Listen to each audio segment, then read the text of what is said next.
Yo, I got the perfect opponent for Moses Itauma. And this guy's been talking about going up to heavyweight. Opetaia. Perfect test. I think they're around the same height. You know, I think Moses Itauma is really around 6'2". I never thought Dillian White was really 6'4", and Moses Itauma was a little taller than Dillian White. I remember when Dillian White did the face-off with, what was his name? What was his name? I can see him in my head.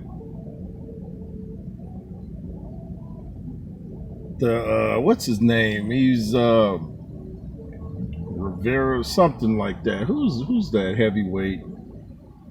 He's the Spanish guy. They were like the same height, and Dillian was like 6 feet or 6'1", and Dillian was eye to eye with him. So I never thought that Dillian White was 6'4".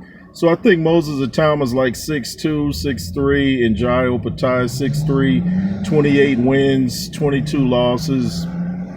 And I think it would be a great test for Moses. We all want to see how he reacts to being hit. We all keep saying it. It's easy to look like a world beater when there's nothing coming at you. It's just like life. How tough are you if you've never been through adversity? You know, how can you give other people advice on how to make it through tough times if you've never been through tough times? You know, just like a lot of these marriage counselors out here telling you how to fix your marriage, and their marriage is in shambles.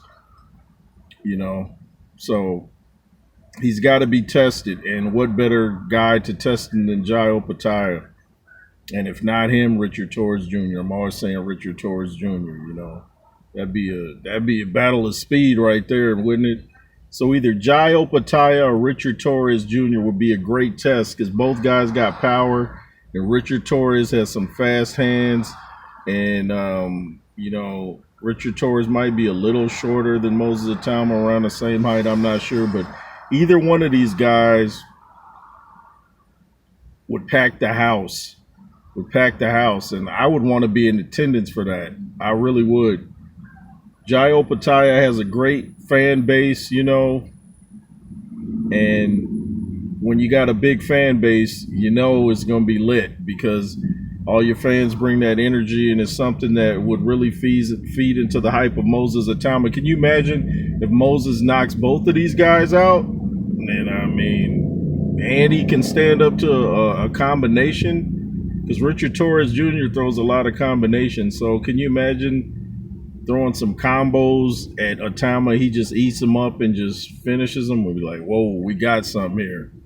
But I'm hesitant to say we got something until I see more. We have limited knowledge of the guy because he gets people out of there so fast, which is a great thing. Like Lennox Lewis used to say, you don't get paid for overtime. Even Itauma was talking about that. He's like, I'm not going to stop punching if I see a guy's hurt. I'm not going to be like, well, I need to get the rounds in.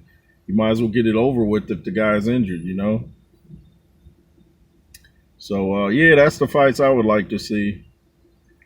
In no particular order, Opetaia or Richard Torrez Jr. I'm not a matchmaker, but I'm playing one right now. Anyway, it's the J. Roos Theory. If you would be so kind to beat down that like button, comment, share, subscribe, become a member, bronze, silver, and gold if you wish. The Cash App is $JRoos33, channel number 2 in WJ. Talk about some interesting things over there. And did I say the Instagram, the J. Roos Theory? Went through all that. Subscribe, all that. Yeah. LSR forever. Man. LSR forever. Let's try it again. And be fearless. Yay.